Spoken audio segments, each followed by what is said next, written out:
మంత్రులు పొన్నం ప్రభాకర్ అడ్లూరు లక్ష్మణ్ మధ్య వివాదం ముగిసిపోయింది. మంత్రి పొన్నం ప్రభాకర్ అడ్లూరి లక్ష్మణ్కు క్షమాపణలు చెప్పారు. అడ్లూరి లక్ష్మణ్ తనకు సోదరు లాంటి వాడని, 30 ఏళ్లుగా తమ రాజకీయ స్నేహబంధం కొనసాగుతోందని, కాంగ్రెస్ పార్టీ సంక్షేమం, ప్రభుత్వ సంక్షేమం కోసం తప్ప మేము వేరే వాటి కోసం పనిచేయమని చెప్పి మంత్రి పొన్నం ప్రభాకర్ కాసేపటి క్రితమే అడ్లూరి లక్ష్మణ్కు క్షమాపణ చెప్తున్నట్లుగా ప్రకటించారు. అయితే జూబ్లీహిల్స్ సెగ్మెంట్కి సంబంధించి నిర్వహించిన కాంగ్రెస్ మీటింగ్లో ఇటీవల మంత్రి అడ్లూరి లక్ష్మణ్పై పొన్నం ప్రభాకర్ కామెంట్స్ చేసినట్లుగా ఒక వీడియో వైరల్ అయింది. దున్నపోతు సమయానికి రాడు అని చెప్పి అంటున్నట్టుగా ఒక వీడియో వైరల్ అయింది. దీనిపై మంత్రి అడ్లూరి లక్ష్మణ్ మనస్తాపానికి గురయ్యారు. దళిత సంఘాలు కూడా ఆగ్రహం వ్యక్తం చేశాయి. ఒక దళిత మంత్రిని పట్టుకుని పొన్నం ప్రభాకర్ ఇలా కామెంట్స్ చేయడం ఏంటని చెప్పి కూడా దళిత సంఘాలు కూడా మండిపడ్డాయి. మంత్రి అడ్లూరి లక్ష్మణ్ కూడా తీవ్ర స్థాయిలో ఆగ్రహం వ్యక్తం చేశారు. పొన్నం ప్రభాకర్ దీనిపై క్షమాపణ కూడా చెప్పట్లేదని చెప్పి కూడా ఆయన మండిపడ్డారు. అయితే పిసిసి చీఫ్ మహేష్ కుమార్ గౌడ్ చొరవతో మంత్రుల మధ్య జరిగిన విభేదం ముగిసిపోయింది. ఈరోజు ఉదయం మంత్రి పొన్నం ప్రభాకర్ పిసిసి చీఫ్ మహేష్ కుమార్ గౌడ్ ఇంటికి వెళ్లారు. అడ్లూరి లక్ష్మణ్ కూడా అక్కడికి వెళ్లారు.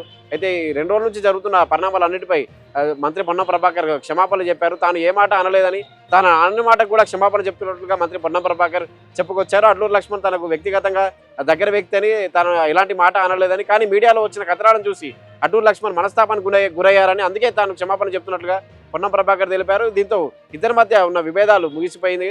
అయితే ఆ తర్వాత మంత్రి పొన్నం ప్రభాకర్ అడ్లూరి లక్ష్మణ్ ఇద్దరు కలిసి పిసిసి చీఫ్ మహేష్ కుమార్ గౌడ్ ఇంట్లో బ్రేక్ఫాస్ట్ కూడా చేశారు. ఆ వీడియోలు కూడా సోషల్ మీడియాలో వైరల్ అవుతున్నాయి. మొత్తంగా అయితే మంత్రి పొన్నం ప్రభాకర్ అడ్లూరి లక్ష్మణ్ క్షమాపణ చెప్పడంతో ఈ వివాదానికి ఇక్కడితో తెరపడినట్లయింది.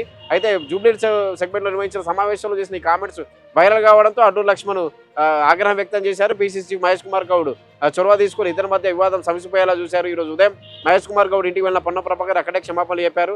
మీడియాలో వచ్చిన కథనాలు చూసి అడ్లూరి లక్ష్మణ్ మనస్తాపానికి గురయ్యారు. అందుకే తాను అనని మాటకు కూడా క్షమాపణ చెప్తున్నాను, భవిష్యత్తులో ఇలాంటివి జరగవు అని చెప్పి కూడా పొన్నం ప్రభాకర్ చెప్పినట్లు తెలుస్తుంది. మొత్తంగా అయితే ఇద్దరు మంత్రులు పిసిసి చీఫ్ ఇంట్లో నవ్వుతూ బ్రేక్ఫాస్ట్ చేస్తున్న వీడియో కూడా సోషల్ మీడియాలో వైరల్గా మారింది.